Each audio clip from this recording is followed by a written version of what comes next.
Hey guys. Hey. All right, so it's been a little bit since an update, but we have a beautiful day here and we're finally off together. So we wanted to go ahead and make a video update as well. We already posted some pictures on Facebook to give a captioned account of what's going on for our friends that have limited connectability, like her sister out in Hawaii. Anyways, but we wanted to go ahead and give you the video update. So if you can see right over Shelly's shoulder there, we have expanded our solar panel set. Uh, we've doubled our input, doubled our storage capabilities. So now we have 8 different panels that are 25 watts. So it's a 200-watt sun shining perfect an hour. Right. Which typically, in the summertime, we're going to expect about 10 hours of sunshine. Currently, it's enough. With our storage being a little bit limited because we're just using 2 batteries, we do have enough to run the refrigerator pretty much all day, as well as lights and charging phones and everything like that. We want to expand it a little bit more to where we're able to run the air conditioner as well at the same time. But to do that, we're going to have to get some more batteries so that we can enhance our storage capabilities before we can start drawing even more. But so those are the panels. And then we're going to show you inside the box here. We have the two 12-volt batteries that are daisy chained together in a 12-volt system. So that's our primary storage for the electricity right now. So all the power is leading into one set of positive negative on the 2 different batteries, and then it is pulling positive negative off 2 separate batteries so that all the power is going into the batteries, can cycle through, and then getting pulled out of the batteries, cycled through. That kind of helps keep long term for anybody trying to figure out how to do their battery thing. It can be complicated, but how you chain them together, how you push in electricity, and how you pull out electricity really does matter. Yeah, it was very frustrating.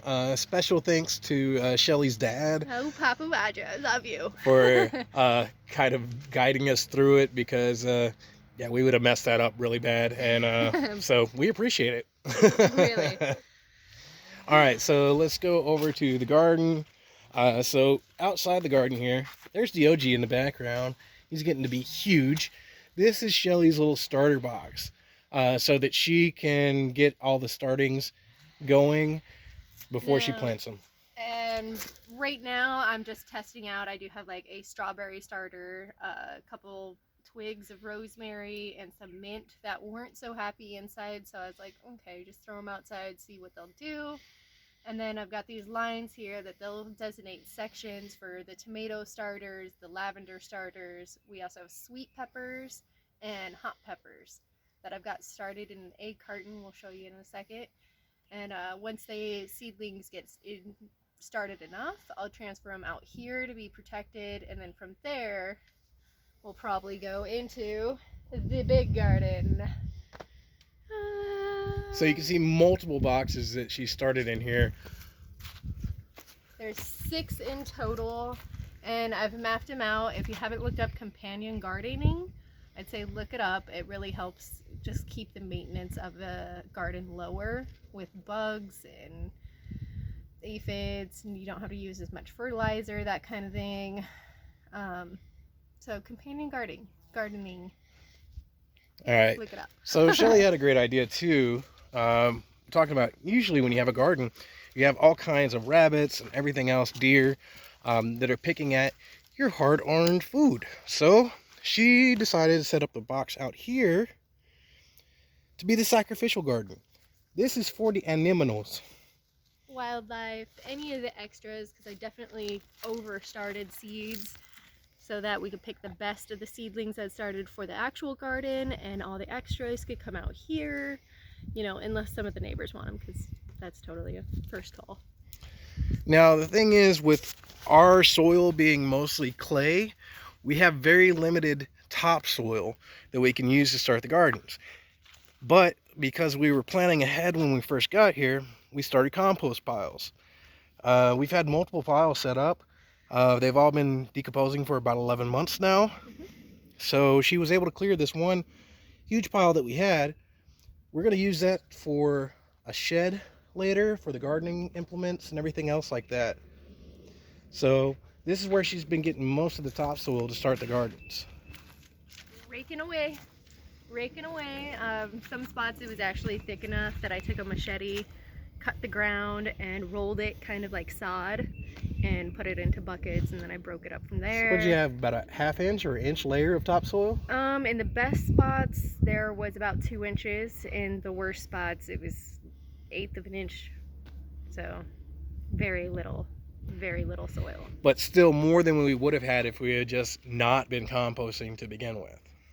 And luckily it's free, because even with some of the great prices right now, $10 a bag, and we have 7-8 garden beds, that would be, I mean, a minimum of $80 for one bag per each one.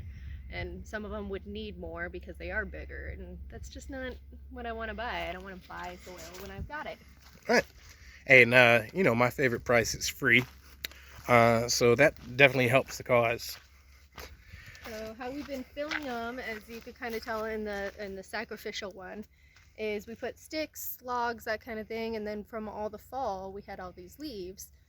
So I just started filling them all up in there, and that's what made the ground pretty nice, even to get to. And then there was all that good black soil underneath that I've been raking up. And so we could show you in one of the other ones that I've actually filled with the black soil how pretty it could be. And that's a type of lasagna gardening kind of thing. It is doing these layers of compost, of the elements you have around you. It's really beneficial for the plants so that they could learn how to be growing in the soil that you do have. So you can see this one has this good layer of actual black soil. It's kind of drying out right now because it's hot, but it's actual soil on top of leaves, on top of sticks, on top of the ground. Yeah, so this tree right here we had taken out by, did you get out the way? By the electric company, because it was so large. It had a lot of widowmaker limbs, so if I had cut it down, you know, I probably would have got hurt. Yeah. So we let the electric company take it down because it was so big that it would have hit the electric lines across the street. So we let them take that out. But give some perspective on it, we pulled the 3 bottom logs to the bottom of the property clearing here, and the rest of it I actually cut up with a chainsaw, and Shelly wanted to use it as decorative lining against the west side of the driveway.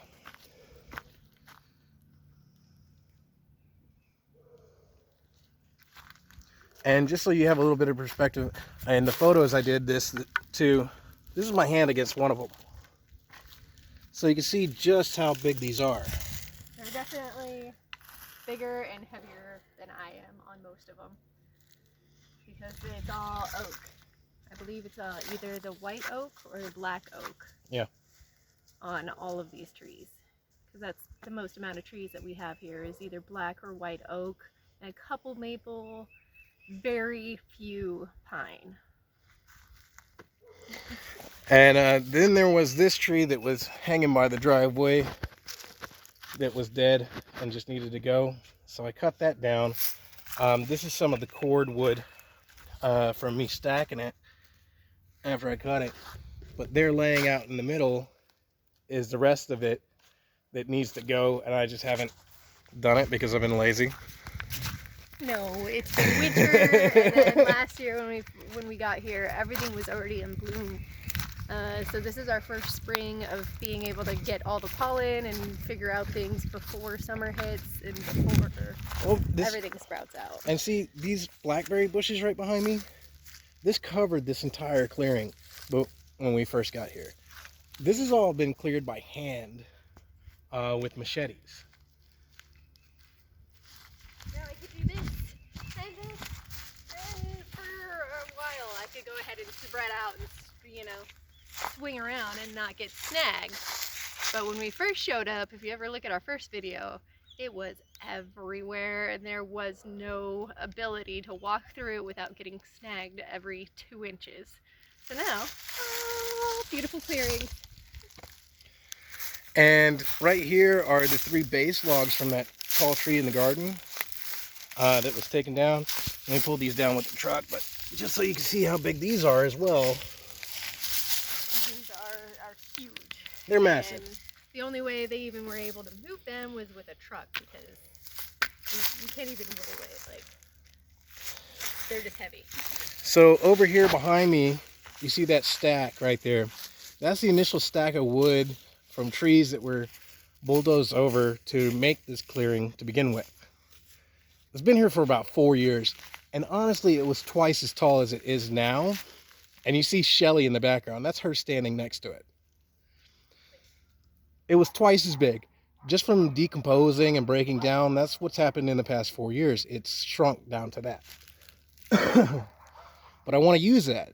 So I've been out here with a chainsaw, and these are the cord cuts that I've done so far.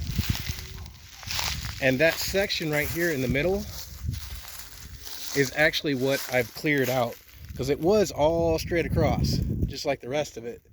So I made a pretty good little divot in it. And luckily we have a Miss Kitty over there. She's been stalking the area because there are copperheads that do exist up here. A lot of our neighbors have come across them. Luckily with Cat, Miss Kitty, she seems to be hunting the area quite well and keeping a lot of the snakes or whatnot at bay. Yeah, she's been a very good little huntress. And we haven't luckily come across any at this time. Last year when we were here, we only came across some king snakes, and they also keep rattlers and other poisonous snakes away because they eat them. So that's awesome that we have a kitty, a dog, and good snakes to help keep away some of those poisonous, dangerous ones. And even to get to this pile to begin with, I had to clear a ton of blackberry bushes. I don't know if you know anything about blackberry bushes, but they are super thorny and they suck. My arms are completely scratched up from having to deal with them. But Shelly started this nice little pile here of everything I cut down right in front of there. So it looks less when it's stacked up, but when it's all growing and they're all spaced out and interlapping, it sucks. Yeah, it's more like a kind of thing. Wait, do it again with the sound effects. Just like that.